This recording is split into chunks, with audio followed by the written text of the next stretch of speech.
പറയുന്നത്. ഞാൻ പറഞ്ഞു നാളെ ഈ ഗെയിം വരുമ്പോൾ ചേച്ചിക്ക് ഭയങ്കര ഇത് പ്രശ്നമാവുമെന്ന് വിചാരിച്ചു. ചേച്ചിക്ക് ഇത് സേഫ് ആയിട്ട് ഞാൻ അതാ ഉദ്ദേശിച്ചത്. പക്ഷെ തമാശക്ക് ഞാൻ പറഞ്ഞത്. നമസ്കാരം ആൻഡ് വെൽക്കം ബാക്ക്. എല്ലാവരും അടിപൊളിയായിട്ടിരിക്കുന്നു. Big boss Malayalam season 7 live update video ആണ്. ഇന്ന് ഞാൻ ഇതിന് മുന്നൊരു വീഡിയോ ചെയ്തിരുന്നു, നിങ്ങൾ കണ്ടിട്ടുണ്ടായിരിക്കും. ഏഷ്യാനെറ്റിൻ്റെ യൂട്യൂബ് ചാനലിൽ ഇന്ന് നടക്കാൻ പോകുന്ന തൊപ്പി ടാസ്ക് റിലേറ്റഡ് ആയിട്ട് രേണു സുധി തലമിന്നി വീഴുന്നതും അതിന് നമ്മുടെ ആര്യൻ്റെ വക വളരെ മോശമായിട്ടുള്ള ഒരു ക്രോസ് കമൻറ്റ് വരുന്നതും ഇത് റിലേറ്റഡ് ആയിട്ട് അക്ബറിനായിട്ടുള്ള ഫൈറ്റ്, ഈ ഒരു പ്രോമോ നിങ്ങൾ കണ്ടു എന്ന് വിചാരിക്കുന്നുണ്ട്. ഇത് ഈ പ്രൊമോ കാണാത്തവരാണെങ്കിൽ അല്ലെങ്കിൽ ലൈവും കാണാത്തവരാണെങ്കിൽ നിങ്ങൾക്ക് ഏകദേശം ഏഷ്യാനെറ്റിൻ്റെ ചാനലിൽ പോയി നോക്കിക്കഴിഞ്ഞാൽ എന്താണ് വിഷയം എന്നുള്ളത് ഏകദേശം മനസ്സിലാവും. ഞാനൊരു വീഡിയോ ഓൾറെഡി ഇതിനെക്കുറിച്ച് ചെയ്തിട്ടുണ്ട്. അപ്പോൾ ഇതിപ്പോൾ യഥാർത്ഥത്തിൽ ശരിക്കിപ്പോൾ ഒരു 5 മിനിറ്റ് മുന്നേ, ഇപ്പോൾ ആ വിഷയം ജസ്റ്റ് തീർന്നേ ഉള്ളൂ, 5 മിനിറ്റ് മുന്നേ ലൈവിൽ ഈ കംപ്ലീറ്റ് കാര്യങ്ങൾ കാണിച്ചു എന്താണ് സംഭവിച്ചതെന്നുള്ളത്. അപ്പോൾ അതിനെക്കുറിച്ചുള്ള വീഡിയോ ആണ്. വീഡിയോയിൽ കിടക്കുന്നതിന് മുന്നേ നിങ്ങൾ ഫസ്റ്റ് ടൈമാണ് ഈ ചാനൽ കാണുന്നുണ്ടെങ്കിൽ ദയവിതൊന്ന് സബ്സ്ക്രൈബ് ചെയ്യുക, സപ്പോർട്ട് ചെയ്ത് വെക്കുക, ബെൽ നോട്ടിഫിക്കേഷൻ എനേബിൾ ചെയ്ത് വെക്കുക. വീഡിയോ ഇഷ്ടപ്പെടുകയാണെന്നുണ്ടെങ്കിൽ ലൈക്ക് ചെയ്യാൻ മറക്കരുത്. പറ്റുമെങ്കിൽ ഈ ചാനൽ ഒന്ന് ഹൈപ്പ് ചെയ്ത് വിടുക, ഈ വീഡിയോ ഒന്ന് ഹൈപ്പ് ചെയ്ത് വിടുക. ഓക്കെ, അപ്പോൾ ഒരു ടാസ്ക് അവിടെ ബിഗ് ബോസ് അനൗൺസ് ചെയ്തു. തലയിലുള്ള തൊപ്പി ടാസ്ക്കാണ്. തലയിൽ തൊപ്പി ഒരു ടീം ഫോം ചെയ്തിട്ട് ഒരാളുടെ തലയിൽ തൊപ്പി ഉണ്ടായിരിക്കും, അത് സ്നാച്ച് ചെയ്യുക. ഫിസിക്കൽ അസോൾട്ട് പാടില്ല, ഇതാണ് പറഞ്ഞിട്ടുള്ളത്. ബുദ്ധി ഉപയോഗിച്ച് കളിക്കുക. ആ ടാസ്ക് ലൈവിൽ കണ്ടവർക്കറിയാം. നെവിൻ്റെ ഭാഗത്തുനിന്ന് നെവിൻ അവിടെ കട്ടിൻ്റെ അടിയിൽ ഒളിച്ചു നിന്നു. പക്ഷേ നെവിനെ അവിടെ പിടിച്ചില്ല. നെവിൻ കുറച്ച് നേരം അങ്ങനെ എസ്കേപ്പ് ചെയ്ത് പോയി. അപ്പോൾ ഇതാണ് ബിഗ് ബോസ് ഉദ്ദേശിച്ചിട്ടുള്ളത്. ഇതുപോലെ എന്തെങ്കിലും രീതിയിൽ ഒരു ഫിസിക്കൽ അസോൾട്ട് ഒഴിവാക്കിയിട്ട് അല്ലെങ്കിൽ പരിക്കുകൾ ഒഴിവാക്കിയിട്ട് ബുദ്ധി അല്ലെങ്കിൽ യുക്തി ഉപയോഗിച്ച് കളിക്കുക എന്നുള്ളൊരു സംഗതിയാണ് അവിടെ ബിഗ് ബോസ് പറഞ്ഞിട്ടുള്ളത്. നേരെ മറിച്ച് നെവിൻ അതിൻ്റെ ഉള്ളിൽ പോയി ഒളിച്ച സമയത്ത് അത് തെറ്റായിരുന്നുവെങ്കിൽ ബിഗ് ബോസ് പറഞ്ഞിരുന്നു. ബിഗ് ബോസ് അത് പറഞ്ഞില്ല. ഈ ഒരു ഗെയിം ഓൾമോസ്റ്റ് ലൈക്ക് ശരിക്കും ഓൾമോസ്റ്റ് അല്ല, ഒരു ഫിസിക്കൽ അസോൾട്ടിലേക്ക് പോയി. പലർക്കും അവിടെ പരിക്ക് പറ്റിയവരിൽ അനീഷ് ഈ ക്യാപ്പ് ഇവിടുന്ന് ഇങ്ങനെ എടുത്തിട്ട് മുഖത്ത് പിടിച്ചാണ് കിടന്നിട്ടുള്ളത്. അതൊരിക്കലും ചെയ്യാൻ പാടില്ലായിരുന്നു. തലയിൽ ക്യാപ്പ് വെക്കണമായിരുന്നു.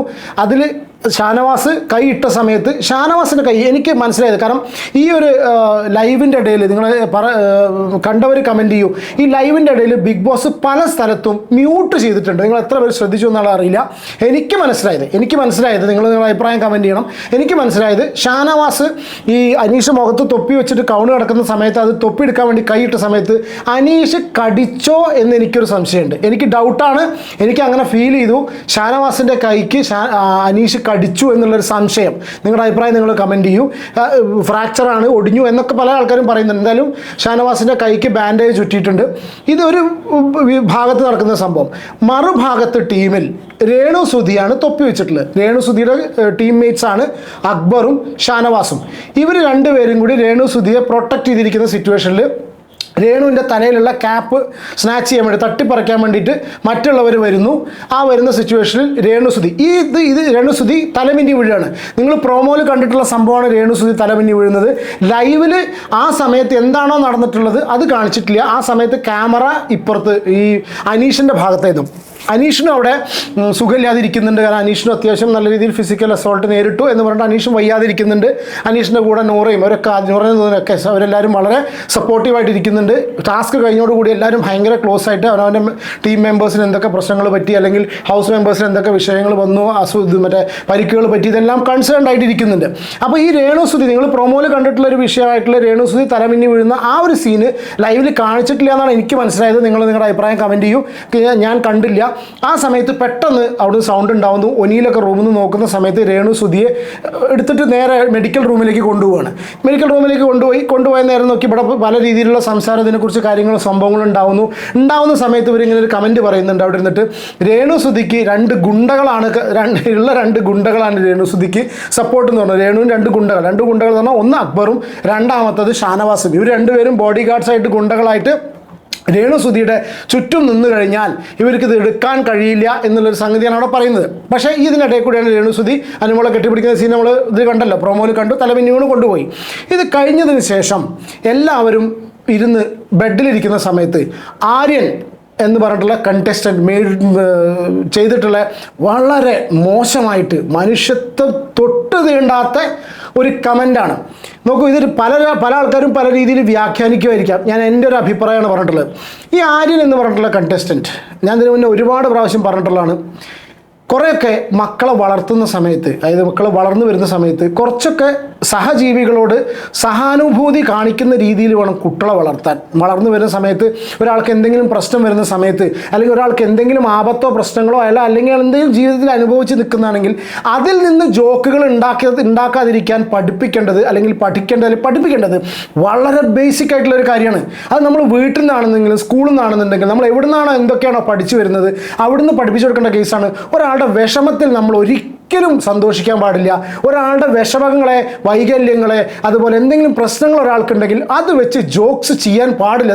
അത് തമാശ വിഷയമാക്കാനോ സംസാരിക്കാനോ പാടില്ല എന്നാണ് ഏറ്റവും കൂടുതൽ കുട്ടികൾക്ക് പറഞ്ഞു തരേണ്ടത്. ഇവനൊരു 10, 23, 24 വയസ്സായി. ഇവൻ ഏത് നേരം ഹ്യൂമാനിറ്റി എന്ന് പറയുന്നൊരു ചങ്ങാതി. ഇതിന് മുന്നേ ഷൈത്യയുടെ കേസ് നമ്മൾ വളരെ കൃത്യമായിട്ട് കണ്ടിട്ടുള്ളതാണ്. ഷൈത്യ വളരെ സീരിയസ് ആയിട്ട് അവരുടെ സ്റ്റോറി പറയുന്ന സമയത്ത് ഇവന് ചിരി അടക്കാൻ കഴിയാതിരുന്നവൻ അപ്പുറത്ത് പോയിരിക്കുന്ന സിറ്റുവേഷൻ ഉണ്ടായതാണ്.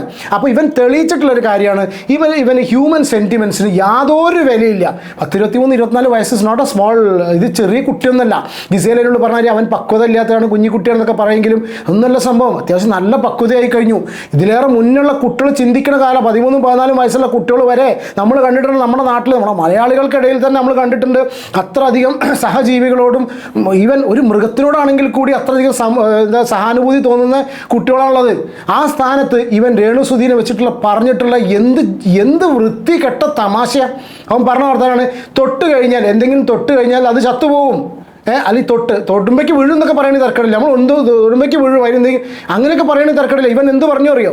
തൊടുമ്പയ്ക്ക് ചത്തുപോകും, നേരെ സുധിച്ചേട്ടൻ്റെ അടുത്തേക്ക് പോകുന്നു. What is this? ഞാൻ ഞെട്ടിപ്പോയി, സീരിയസ്ലി ഞാൻ വളരെയധികം ഞെട്ടിപ്പോയി. ഇവൻ പറഞ്ഞ വർത്താനാണ്. ഇവൻ നാളെ രേണുസുധിയുടെ അടുത്തേക്ക് പോകും.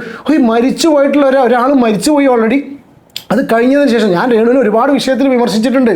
പക്ഷേ ഈ ഒരു കേസിൽ എങ്ങനെ അവരുടെ ഈ ഒരു അവസ്ഥ വെച്ചിട്ട് ഈ രീതിയിൽ തമാശ പറയുന്നത്, നമ്മളൊക്കെ ഈ സുധിച്ചേട്ടൻ നമ്മൾ നമ്മൾ തമാശകൾ പറയുന്നതും, തമാശയല്ല, നമ്മൾ ചില കാര്യങ്ങൾ വീഡിയോസ് ചെയ്യുന്നത് ഇതുപോലെ അവരെന്നെ വന്നിട്ട് പറഞ്ഞ കാര്യങ്ങളിലാണ്. അവരിതിങ്ങനെ പോർട്രേ ചെയ്ത് കൊണ്ടുവരുന്നതിനാണ് നമ്മൾ വിമർശിച്ചിട്ടുള്ളത്. അല്ലാതെ ആ ഒരു ഹ്യൂമൻ സെൻറ്റിമെൻറ്റ്സ് നമ്മൾ മനസ്സിലാക്കിയിട്ട് എപ്പോഴും സംസാരിച്ചിട്ടുള്ളൂ. ഇത് എന്താണ് ഇവൻ്റെയൊക്കെ മനസ്സിൻ്റെ അകത്തുള്ള കാര്യം എന്ന് ആലോചിച്ച് നോക്കാം. ഇവനൊക്കെ എന്ത് മനുഷ്യത്വം ഉള്ളത്? ഇവൻ ചോദിച്ച ചോദ്യമാണ്, നാളെ ആയിക്കഴിഞ്ഞാൽ നാളെ സുധിച്ചേട്ടൻ്റെ അടുത്തേക്ക് പോകുന്നു. എന്താ അവർ മക്കളും ഫാമിലിയും അതൊക്കെ കണ്ടിരിക്കുന്നില്ലേ? ഇനി ആരും കണ്ടിരിക്കലേ പോട്ടെ, അത് ഗെയിം ഷോ ആയിട്ട് ഇതാക്കാൻ വിചാരിക്കാം. പക്ഷെ ഒരു മനുഷ്യത്വം എന്നുള്ള സംഭവമില്ലേ? വളരെ ബേസിക് ആയിട്ടൊരു മനുഷ്യന് വേണ്ടതെന്ന് വെച്ചാൽ സഹജീവിക്ക് ഒരു പ്രശ്നം വരുന്ന സമയത്ത് ഒരു വിഷമം ഉണ്ടെങ്കിൽ അതും വെച്ച് ജോക്ക് ചെയ്യാതിരിക്കാം. ഇവിടെ ഇന്ന് ഞാൻ സത്യം പറഞ്ഞാൽ ഈ ഒരു വിഷയത്തിൽ അക്ബറിനെ എനിക്ക് അത്രയധികം അപ്രീഷിയേറ്റ് ചെയ്യാതെ വയ്യ. അക്ബർ സീരിയസ്ലി ഞാൻ എന്താ പറയാൻ കാരണം വെച്ചാൽ ഇത്രയും ദിവസം ഞാൻ പല വിഷയങ്ങളും അക്ബറിനെ ഞാൻ ആ പഴയ സെപ്റ്റിക് ടാങ്ക് വിഷയത്തിൽ എല്ലാത്തിലും ഞാൻ അക്ബറിനെ എതിര് സംസാരിച്ചൊരു വ്യക്തിയാണ്. പക്ഷേ ഇന്ന് ഞാൻ 100% ഐ സ്റ്റാൻഡ് വിത്ത് അക്ബർ. കാരണം എന്താണെന്നറിയോ? അക്ബർ പറയാണ്, ഇതൊരിക്കലും നീ ചെയ്യാൻ പാടില്ല, നീ തമാശയ്ക്ക് പറയണ പോലെയല്ല, നീ തമാശ അടിക്കുന്ന പോലെയല്ല, ആ ഒരു ജോക്ക് ഇൻഅപ്രോപ്രിയേറ്റ് ആയിരുന്നു, ഒരു കാരണവശാലും അവിടെ ചെയ്യാൻ പാടില്ലാത്തൊരു ജോക്കാണ് നീ ചെയ്തതെന്നുള്ളത് അക്ബർ വളരെ കൃത്യമായിട്ട് പറയാണ്. പക്ഷെ പോത്തിൻ്റെ ചെവിയിൽ വേദം ഓതിയിട്ട് എന്താ കാര്യം? ഓൾറെഡി ഇവൻ്റെ തലയ്ക്കകത്ത് കളിമണ്ണും ചേറുമാണ്. ഇവനോട് പറഞ്ഞു കൊടുത്തിട്ട്, അതായത് കുറച്ചെങ്കിലും മനസ്സിൻ്റെ ഏതെങ്കിലും ഒരു കോണിൻ്റെ ഉള്ളിൽ ഇത്തിരിയെങ്കിലും സഹജീവികളോട് സഹാനുഭൂതി ഉണ്ടെങ്കിലല്ലേ അത് ഉണർത്തി മനസ്സിലാക്കി കൊടുക്കാൻ പറ്റുള്ളൂ. അക്ബർ പോയി പറഞ്ഞു കൊടുക്കണം. അക്ബർ ആദ്യം നല്ല രീതിയിൽ അക്ബർ പറഞ്ഞത്, അക്ബർ ദേഷ്യപ്പെട്ടിട്ടല്ല പറഞ്ഞത്. അക്ബർ നോർമൽ കണ്ടീഷനിൽ പൊട്ടിത്തെറിക്കുന്ന ഒരു സിറ്റുവേഷനിൽ അക്ബർ പൊട്ടിത്തെറിച്ചില്ല. അക്ബർ നല്ല കണ്ടീഷനിൽ നല്ല സമാധാനപരമായിട്ട് അക്ബർ പറഞ്ഞു കൊടുക്കുകയാണ്, നീ അത് ചെയ്യാൻ പാടില്ല, നീ പറഞ്ഞ് ശരിയായില്ല എന്ന് പറഞ്ഞു കൊടുക്കുന്ന സമയത്ത് ചെക്കൻ വീണ്ടും കത്തിക്കേറിക്കൊണ്ടിരിക്കുക. അതെന്താ വെച്ചാൽ ഇതില്ല അതിൻ്റെ ഉള്ളിൽ. ഈ ഇങ്ങനെ ഹ്യൂമാനിറ്റി എന്ന് പറഞ്ഞാൽ നാവുകൊണ്ട് പറഞ്ഞാൽ മാത്രം പോരാ, അതിൻ്റെ മനസ്സിനുള്ളിൽ വേണം. ചെക്കൻ കയറിക്കൊണ്ടിരിക്കുക, ഇതന്നെ പറഞ്ഞുകൊണ്ടിരിക്കുക, ഇതന്നെ പറയുക. അതായത് നീ തമാശ പറഞ്ഞിട്ടില്ല. അതിന് വേറൊരു സംഭവം ഉണ്ടായി ഇടയ്ക്ക്. ഈ അനീഷിനും അതിനിടയ്ക്ക് വയ്യാതെ ഈ ഉള്ളിൽ കൊണ്ടുപോയ സമയത്ത് തിരിച്ചിറങ്ങി വന്നപ്പോൾ അനി ചിരിച്ചും കൊണ്ടാണ് അക്ബറിനോട് ഈ കാര്യം പറഞ്ഞിട്ടുള്ളത്. അപ്പോൾ സ്വാഭാവികമായിട്ട് അവിടെ ചെറിയൊരു ചിരി വന്നു. പിന്നീട് അവരങ്ങനെ ചെയ്യാൻ പാടില്ല എന്നും പറഞ്ഞിട്ട് അതായത് അതിലൂറ് പെട്ടെന്ന് സോറി ഫോർ ദാറ്റ് ആരൊരാൾ വന്ന് സംസാരിച്ച സമയത്ത് ഇവർ ഈ വിഷയം മാറ്റി, ചിരി മാറ്റിയിട്ടുണ്ട്. എന്നിട്ട് സ്വകാര്യമായിട്ട് ഈ ഒരു വിഷയം അക്ബർ ഉന്നയിച്ചിട്ട് കഴിഞ്ഞതിന് ശേഷം ആര്യനെ സ്വകാര്യമായിട്ട് അപ്പാനി, അക്ബറിൻ്റെ സ്വന്തം ആള് അപ്പാനി, അല്ലാത്ത അപ്പാനി എന്തായിട്ട് സ്വകാര്യമായിട്ട് രണ്ടൊരു ടീമാണല്ലോ വിളിച്ചുകൊണ്ടുപോയി പറഞ്ഞു കൊടുക്കുകയാണ് അക്ബർ ഇങ്ങനെ ചെയ്തു. അപ്പോൾ അവിടെ അപ്പാനി ഒരു കട്ടപ്പക്കളി കളിച്ചു. സത്യം പറഞ്ഞാൽ കട്ടപ്പക്കളി ഗെയിം ആയിക്കോട്ടെ, എല്ലാവരും ഗെയിം കളിക്കുന്നത്, അവനും ഗെയിം കളിക്കട്ടെ. കട്ടപ്പക്കളി കളിച്ചത് ശരത്താണ്. അപ്പാനി പോയി പറഞ്ഞു കൊടുത്തു, ഇങ്ങനെ ഒരു സംഗതി അവിടെ ഉണ്ടായിട്ടുണ്ട് എന്നുള്ളത് പറഞ്ഞിട്ട് കൊടുത്തു. ഞാൻ പറഞ്ഞു എന്ന് പറയല്ലേ, എൻ്റെ സംഭവം അറിയാലോ, മെല്ലെ കുത്തിത്തിരിപ്പ് ഉണ്ടാക്കാൻ വേണ്ടിയിട്ട് ബിന്നി മാത്രമല്ല കുത്തിത്തിരിപ്പ്, അപ്പാനി നല്ല 1ാം ക്ലാസ് കുത്തിത്തിരിപ്പാണ്, ആൾക്കാർക്കൊക്കെ മനസ്സിലായാൽ മതി. എന്നിട്ട് ഈ കുത്തിത്തിരിപ്പ് ഉണ്ടാക്കാൻ വേണ്ടിയിട്ട് ഇവൻ പോയി പനി സ്ഥലത്ത് പോയി പറഞ്ഞു കൊടുക്കുകയാണ്, ഇങ്ങനെ ഒരു സംഭവം ഉണ്ടായി അനീഷിൻ്റെ കേസിൽ, അനീഷിൻ്റെ ഉള്ളിലേക്ക് കൊണ്ടുപോയ സമയത്ത് ഇങ്ങനെ ഒരു വിഷയം ഉണ്ടായിട്ടോ എന്ന് പറഞ്ഞു കൊടുക്കുന്ന സമയത്ത് ആര്യൻ അത് അവിടെ എടുത്തിട്ടാണ്. ആര്യൻ എടുത്തിടുന്ന സമയത്ത് അക്ബർ സ്വാഭാവികമായിട്ട് ചോദിക്കുകയാണ്, ഇതൊക്കെ അതുപോലെയാണോ ഒരാൾക്ക് ഇങ്ങനെ സംഭവം ഉണ്ടായിട്ട് ചെറിയ തമാശ കൂടി വന്ന് പറഞ്ഞ സമയത്ത് ശരിയാണ്, ഞാൻ എൻ്റെ മിസ്റ്റേക്ക് അഡ്മിറ്റ് ചെയ്യുന്നു, പക്ഷെ അതുപോലെയല്ല ഈ വിഷയം. പക്ഷേ ഈ ചെക്കനുണ്ടോ മനസ്സിലാവണു, ഇതിന് തലയിലുള്ളിൽ എന്തെങ്കിലുമൊക്കെ ഒന്ന് വേണ്ടേ, ഒരു തുള്ളിയെങ്കിലും ഇല്ലേ, തോണ്ടി കുത്തി ഉണർത്തുന്ന അതിനുള്ളിൽ എന്തെങ്കിലും വേണ്ടേ. ഹ്യൂമാനിറ്റി എന്ന് പറഞ്ഞ സാധനം നാക്കിൽ മാത്രമേ ഉള്ളൂ, മനസ്സിൻ്റെ ഉള്ളിൽ സഹജീവികളോടുള്ള സഹാനുഭൂതിയോ അതും കാര്യങ്ങളൊന്നും ഇല്ല. അങ്ങനെ ഉണ്ടെങ്കിൽ ഒരിക്കലും ഒരാളുടെ വിഷമങ്ങൾ ഒരാൾക്ക് വന്നിട്ടുള്ള സംഭവിച്ചിട്ടുള്ള സംഗതികളെ വെച്ചിട്ട് തമാശ കളിയാക്കില്ല. എന്നിട്ട് രണ്ടുപേരും കൂടി അവിടെ നിന്നിട്ട് ഭയങ്കര സംസാരം ഉണ്ടാവുന്നുണ്ട്. ഇതിലിടയ്ക്ക് ഷാനവാസ് പറഞ്ഞു, ഇങ്ങനത്തെ ഒരു സിറ്റുവേഷൻ ആണെന്നുണ്ടെങ്കിൽ അതിൻ്റെ അർത്ഥം എന്ന് വെച്ചാൽ കൊല്ലാൻ പോലും അവൻ മടിക്കില്ല. ഷാനവാസ് പറഞ്ഞതെന്ന് വെച്ചാൽ ഇങ്ങനെ ജോക്കടിക്കുന്ന ആര്യൻ കൊല്ലുമെന്നല്ലേ പറഞ്ഞിട്ടുള്ളത്. അതെങ്ങനെ വെച്ചാൽ അത് തൊട്ടാ ചത്തുപോകും, നാളെ സുധിച്ചേട്ടൻ്റെ അടുത്തേക്ക് പോകും എന്നുള്ളതിൻ്റെ അർത്ഥം കൊല്ലും എന്നുള്ളതാണ് പറഞ്ഞതെന്നാണ് ഷാനവാസ് അതിൻ്റെ ഇടയ്ക്ക് കയറി പറയുന്നത്. ഞാൻ അതിനൊരിക്കലും സപ്പോർട്ട് ചെയ്യുന്നില്ല, അങ്ങനെയൊന്നും ആര്യൻ ഉദ്ദേശിച്ചിട്ടുണ്ടായിരിക്കില്ല. ആര്യൻ എന്താ വെച്ചാൽ കൊല്ലും, അതായത് ഒരാളെ കൊല്ലണമെന്നോ ഒരാളെ ഉപദ്രവിക്കണമെന്നോ ഒന്ന് ആ ഒരു രീതിയിൽ മെൻറ്റാലിറ്റി ഉള്ള ആളാണ് ആര്യൻ എന്ന് ഞാൻ വിശ്വസിക്കുന്നില്ല. ഇത്ര മാത്രമേ ഉള്ളൂ. പക്വത എന്ന് പറഞ്ഞ സാധനം തുള്ളി പോലും ഇല്ല, പിന്നെ ഹ്യൂമാനിറ്റി ഒന്നുമില്ല. എനിക്കൊന്നും ഒരു പക്ഷേ ചിലപ്പോൾ ഒരുപാട് നമ്മൾ ഇങ്ങനത്തെ ആൾക്കാരൊക്കെ കണ്ടിട്ടുണ്ട്. ഞാൻ ഗൾഫിലൊക്കെ ഒരുപാട് ടീമിനെ അങ്ങനെ കണ്ടിട്ടുണ്ട് കേട്ടോ. അവർക്ക് ഒരു വർക്കേഴ്സിനോടൊക്കെ ഓഫീസിലൊക്കെ വർക്ക് ചെയ്യുന്ന സമയത്തൊക്കെ കൂടെ ജോലി ചെയ്യുന്ന ആൾക്കാരാണെന്നുണ്ടെങ്കിലും കൂടെയുള്ള സഹജീവികളോട് ഒരു സഹാനുഭൂതി ഉണ്ടായിരിക്കില്ല. ചില ആൾക്കാർക്ക് അങ്ങനെ ആയിരിക്കാം. ഇനി ഉണ്ടെങ്കിൽ തന്നെ അവരുടെ ആ വളർന്നു വന്നിട്ടുള്ള ആ ഒരു സാഹചര്യം കാരണം അവർക്ക് പ്രകടിപ്പിക്കാൻ പറ്റാത്ത സിറ്റുവേഷൻ ഉണ്ടാവും. പക്ഷേ ഇവൻ്റെ കേസിൽ എനിക്ക് തോന്നുന്നത് ഇവൻ അങ്ങനത്തെ ഒരു സെൻറ്റിമെൻറ്റ്സ് ഒന്നുമില്ല. ഇവനൊരു എല്ലാം ഒരു ഗെയിമിൻ്റെ പോലെ എന്തൊക്കെയോ കാണിച്ചു കൂട്ടി നടക്കണം എന്നുള്ളൊരു കണ്ടീഷൻ മാത്രമേ ഉള്ളൂ എന്നാണ് തോന്നുന്നത്. എന്തായാലും ഇവർ തമ്മിൽ ഇതിൻ്റെ പേരിൽ ഭയങ്കരതാവാണ്. അക്ബർ വീണ്ടും പറയുന്നു, അക്ബർ പറഞ്ഞു ഞാൻ സത്യം പറഞ്ഞ അക്ബറിനെ ഇന്ന് ഞാൻ സമ്മതിച്ചു. കാരണം വെച്ചാൽ അക്ബർ അക്ഷരാർത്ഥത്തിൽ അവിടെ പറഞ്ഞ് മനസ്സിലാക്കി ശ്രമിച്ചുകൊണ്ടിരിക്കുകയാണ്. അതിനിടയ്ക്ക് അപ്പാനി രണ്ടുപേരും കൂടി അപ്പാനി നടുക്ക് നിന്നിട്ട് അപ്പാനിയൊക്കെ പാടെ നടുക്ക് നിന്നിട്ടുള്ള ഒരു കോംപ്രമൈസ് ചർച്ചയും കാര്യങ്ങളൊക്കെ ഉണ്ടായി. അക്ബറും പറഞ്ഞു കൊടുക്കുകയാണ്, പക്ഷേ അപ്പാനിയും പറഞ്ഞു കൊടുക്കുകയാണ് ഈ ഒരു വിഷയം. പക്ഷേ അക്ബർ അവിടെ തന്നെ അപ്പോൾ സ്റ്റേണായിട്ട് അക്ബർ പറയുന്നുണ്ട്, ഇതും ആ രണ്ടും ഒരു വിഷയം പോലെയല്ല. എനിക്കും അത്ര തന്നെ തോന്നിയിട്ടുള്ളൂ. ഒരിക്കലും രണ്ടും ഒരു വിഷയമല്ല. അപ്പാനി ഇപ്പം ചിരിക്കാൻ പാടില്ല, അക്ബർ ചിരിക്കാൻ പാടില്ലായിരുന്നു. That is very bad. അവൻ ക്ഷമ ചോദിക്കുന്നുണ്ട്, അവൻ പറയുന്നുണ്ട് ഞാൻ അങ്ങനെ ചെയ്തത്, അത് അങ്ങനത്തെ ഒരു സിറ്റുവേഷനിൽ പറഞ്ഞാലേ നമ്മളതിന് ശേഷം മാറ്റിയില്ലേ എന്നുള്ളത് അക്ബർ പറയുന്നുണ്ട്. പക്ഷെ ആര്യൻ എപ്പോഴും അവിടെ ഒറ്റക്കാലിൽ നിൽക്കുകയാണ്. ഞാൻ അങ്ങനെ ഒരു സംഗതി ഇതായിട്ടില്ല, ഞാൻ അങ്ങനെ പറഞ്ഞതല്ല, മനസ്സിലാവുന്നില്ല. എന്തായാലും ഇതിൻ്റെ അവസാനം എന്ന് പറഞ്ഞാൽ ഈ അപ്പാനി നടുക്ക് ഇടപെട്ട് കഴിഞ്ഞിട്ട് അക്ബറിനെയും ആര്യനെയും കൂടി കോംപ്രമൈസ് ചെയ്യിക്കുന്നു. അത് കഴിഞ്ഞതിന് ശേഷം അപ്പാനി ശ്രദ്ധിക്കുക, ഞാൻ കൂടുതൽ പറഞ്ഞാൽ ശ്രദ്ധിക്കൂ, അപ്പാനി രണ്ടുപേരും കോംപ്രമൈസ് ചെയ്യിക്കുന്നു. ആര്യൻ നേരെ രേണുസുധിയുടെ അടുത്ത് പോയിട്ട് സോറി പറയുന്ന ഒരു സീനാണ് നിങ്ങൾ ഫസ്റ്റ് കണ്ടിട്ടുള്ളത്. അങ്ങനെ സോറി പറഞ്ഞിട്ട് അവർ പിരിഞ്ഞു പോയി നെക്സ്റ്റ് സിറ്റുവേഷനിൽ കടന്നു. ഇവിടെ എനിക്കൊരു ചോദ്യം ചോദിക്കാനുള്ള ഉത്തരം. ഇവിടെ അക്ബർ, അപ്പാനി ആൻഡ് ആര്യൻ, ഈ 3 ട്രയാങ്കിളിൻ്റെ ഇടയിലാണ് ഈ പ്രശ്നം വന്നിട്ടുള്ളത്. ഞാൻ എല്ലാ പ്രാവശ്യവും ചോദിക്കണ പോലെ ചോദിക്കുകയാണ്, ഇതുപോലെ ഒരു വർത്തമാനം, ഇതുപോലെ ഒരു സംസാരം ആര്യൻ്റെ ഭാഗത്തുനിന്നല്ലാതെ അനീഷിൻ്റെ ഭാഗത്തുനിന്നോ വേറെ ആരുടെയെങ്കിലും ഭാഗത്തുനിന്നോ ആണുണ്ടായിരുന്നെങ്കിൽ, പനുമോളാണെന്നുണ്ടെങ്കിലും അനീഷാണെന്നുണ്ടെങ്കിലും ഷാനവാസ്, ഇവരുടെയൊക്കെ ഭാഗത്തുനിന്ന്, അതായത് ഇവരുടെ ഗ്രൂപ്പിൽ പെടാത്തൊരു വ്യക്തിയുടെ ഭാഗത്തുനിന്നാണ് ഈ ഒരു സംസാരം ഉണ്ടായതെങ്കിൽ അപ്പാനി ഈ ഒരു കോംപ്രമൈസിന് മുതിരോ? എന്താ നിങ്ങളുടെ അഭിപ്രായം?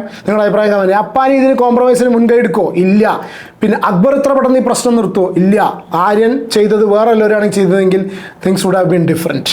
പക്ഷേ അതാണ് ഈ ഒരു സംഗതി സീസൺ 7 ഗ്രൂപ്പുകളുടെ സിറ്റുവേഷൻ എന്ന് പറഞ്ഞിട്ട്. പക്ഷേ ചെറുതായിട്ട് ഈ അപ്പാനി ഈ ഗ്രൂപ്പിൽ ചെറിയൊരു പ്രശ്നം വന്നിട്ടുണ്ട്. പക്ഷെ എനിക്ക് തോന്നുന്നു അത്ര വലിയൊരു ഇഷ്യൂ ആയിട്ട് പൊട്ടിപ്പുറപ്പെട്ട് അടിപിടിച്ച് നടക്കാൻ ചാൻസസ് ഇല്ല.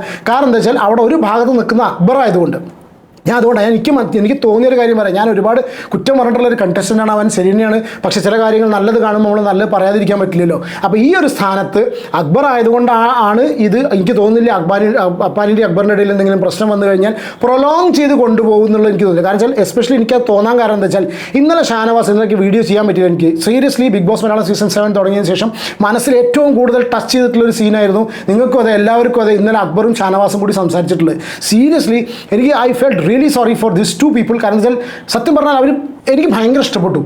എനിക്ക് രണ്ടുപേരും കൂടെ, എനിക്ക് എന്തോ മനസ്സുകൊണ്ട് നമുക്കൊരു ആഗ്രഹങ്ങൾ വരും. ബിഗ് ബോസ് മലയാളം സീസൺ 7 കാണാൻ ആഗ്രഹമുള്ളൊരു കോംബോ, അല്ലെങ്കിൽ ഒരു എനിക്ക് ഇവർ തമ്മിൽ ഫൈറ്റ്, എനിക്ക് എന്തുകൊണ്ടാണെന്ന് അറിയില്ല. നിങ്ങളുടെ അഭിപ്രായം കമൻറ്റ്. അക്ബറും ഷാനവാസും തമ്മിൽ ഫൈറ്റ് കാണാൻ എനിക്ക് ആഗ്രഹമില്ല. ശരിക്കും അവർ രണ്ടുപേരും കൂടി എതിരെ നിന്ന് ഗെയിം കളിക്കണമെന്ന് ആഗ്രഹമുണ്ട്. പക്ഷേ രണ്ടുപേരും കൂടി സ്ട്രോങ് ആയി നിന്ന് കഴിഞ്ഞാൽ എനിക്ക് തോന്നുന്നു ടോപ്പ് 5 അവസാനത്തെ സിറ്റുവേഷൻ വരെ അവരവിടെ നിൽക്കും. അപ്പോൾ അങ്ങനത്തെ നല്ലൊരു ബോണ്ടിങ് ആയിരുന്നു. ഷാനവാസിൻ്റെ ഹെൽത്ത് ഇഷ്യൂസും കാര്യങ്ങളൊക്കെ ഉണ്ട്, നമുക്കറിയുന്ന കേസാണ്. ഷാനവാസിൻ്റെ ഹെൽത്ത് ഇഷ്യൂസും കാര്യങ്ങളൊക്കെ ഉണ്ട്. അത് ഇത് ഷാനവാസ് ഇന്നലെ റിവീൽ ചെയ്ത സമയത്ത് ഉമ്മയുടെ കാര്യം ഉപ്പയുടെ കാര്യം വയസ്സിൻ്റെ ആ സംഗതി ഞാൻ പറയുന്നില്ല, ഇതെല്ലാം കൂടി പറഞ്ഞ സമയത്ത് അക്ബർ ആ ഒരു ഇതിൽ എന്താ പറയുക, അവർ തമ്മിൽ ആ ഒരു ഇറ്റ് വാസ് ലൈക്ക് ഇന്നലെ കണ്ടവർക്കാർക്കും മറക്കാൻ പറ്റില്ല. ആ ഒരു അടിപൊളി സീനായിരുന്നു. Big boss Malayalam season 7 moment ആയിരുന്നു അത്. എനിക്ക് തോന്നുന്നില്ല അതിനടിക്കാൻ വേണ്ടിയിട്ടുള്ള ഒരു മൂമെൻറ്റും ഇതുവരെ നമുക്ക് ഉണ്ടായിട്ടില്ല. അത് ഞാൻ കൂട്ടത്തിൽ പറഞ്ഞുള്ളത് എന്തുകൊണ്ട് പറഞ്ഞുകൊണ്ടെന്ന് വെച്ചാൽ അക്ബർ എന്ന് പറഞ്ഞിട്ടുള്ള വ്യക്തി ഇന്നലെ ഷാനവാസിനെ ശരിയാക്കാൻ വേണ്ടിയിട്ട് അത്രയധികം താണ് അങ്ങനെയാണ് സംസാരിച്ചിരുന്നത്. പിന്നെയും ഷാനവാസാണ് കുറേയൊക്കെ അടുക്കാതെ നിന്നിരുന്നത്. There might be some reason, ഗെയിമറായി ഗെയിം ഇതായിരിക്കാം, എന്തോ ആയിരിക്കാം. പക്ഷെ അങ്ങനെ നിന്നുള്ളത് ഷാനവാസാണ്. അപ്പോഴും അക്ബർ ഇങ്ങനെ അത്രയും. അപ്പോൾ അതേ രീതിയിലാണ് ഇന്ന് അക്ബറും ഇതിൽ ഇടപെട്ടിട്ടുള്ളത്. ഷുവർലി ആ ചെറുപ്പക്കാരന് വലിയ നല്ലൊരു ചേഞ്ച് ഉണ്ട്, അത് കാണാതെ വയ്യ. കാരണം വെച്ചാൽ അത് നമ്മൾ എന്തായാലും നമ്മൾ പറയും. ഇനി നെക്സ്റ്റ് മൊമെൻറ്റ് അക്ബറിൻ്റെ ഭാഗത്ത് എന്തെങ്കിലും പരിപാടി ഉണ്ടായി കഴിഞ്ഞാൽ ഡെഫിനറ്റ്ലി അത് തിരിച്ച് പറയുന്നുള്ളത് വേറെ കഥ. ഓക്കെ, അപ്പോൾ ഇതാണ് ഇപ്പോൾ ലൈവിൽ നടന്നിട്ടുള്ള സംഭവം. ഇനിയിപ്പോൾ ബാക്കി നോക്കണം. രേണുസുതി ഇപ്പോൾ ഇവിടെ കിടക്കുകയായിരുന്നു ഞാൻ ഈ വീഡിയോ ചെയ്യാൻ വരുന്നവരെ. ഇതിൻ്റെ പേരിൽ ഇനി എന്താ സംഗതി ഉണ്ടാവുക എന്നുള്ള അറിയില്ല. രേണുസുതി ഒരു കാർഡാക്കി എടുക്കുമോ, അടുത്ത സിറ്റുവേഷനിൽ പോകുമെന്നുള്ള അറിയില്ല. ഡെഫിനറ്റ്ലി അവരത് എടുക്കണം. ചർച്ചയാവട്ടെ. ലാലേട്ടൻ വരുന്ന സമയത്ത് ഇത് ചോദിക്കും എന്നുള്ളത് ഷുവറാണ്. കാരണം രേണു ഇതൊരു പ്രശ്നമാക്കി എടുക്കും. പക്ഷേ ഇതിൻ്റെ പേരിൽ ഒരു കാർഡ് ഇറക്കിയിട്ട് ഗെയിം കളിക്കാതിരിക്കരുത്. That's it. കാരണം വെച്ചാൽ ഇപ്രാവശ്യം തൊപ്പി കിട്ടി, ഇപ്രാവശ്യം ടീം ഇട്ട സമയത്ത് തന്നെ രേണു ഒരു വർത്തമാനം പറഞ്ഞു, നിങ്ങൾ കളിച്ചോ ഞാനില്ല. That's not right. ആ ആറ്റിറ്റ്യൂഡ് ശരിയല്ല. ഗെയിം അവിടെ പിന്നെ എന്തിനാണ് അവിടെ പോയിരിക്കുന്നത്? എന്തായാലും ഓരോ ആഴ്ച ഓരോ കാരണങ്ങളുണ്ടായിട്ട് രേണുസുതി ഇങ്ങനെ നിന്ന് പോകുന്നു. അത് വേറൊരു കഥ. എന്തായാലും ഇതാണ് വീഡിയോ ലെങ്തിയായി ഷോർട്ടാക്കിയിട്ട് വെക്കണമെന്ന് വിചാരിച്ചാണ് പറഞ്ഞു പോയപ്പോൾ നീണ്ടുപോയതാണ്. നിങ്ങളുടെ അഭിപ്രായം എന്തായാലും കമൻറ്റ് ചെയ്യൂ. വീഡിയോ ഇഷ്ടപ്പെടുകയാണെങ്കിൽ ലൈക്ക് ചെയ്യുക. ചാനൽ സബ്സ്ക്രൈബ് ചെയ്യാത്ത ആരെങ്കിലും വീഡിയോ കാണുന്നുണ്ടെങ്കിൽ സബ്സ്ക്രൈബ് ചെയ്യുക, സപ്പോർട്ട് ചെയ്യുക, ബെൽ നോട്ടിഫിക്കേഷൻ പ്രസ് ചെയ്യുക, വീഡിയോ ഹൈപ്പ് ചെയ്യാൻ മറക്കണ്ട. അടുത്തൊരു വീഡിയോയിൽ കാണാം. Take care and God bless.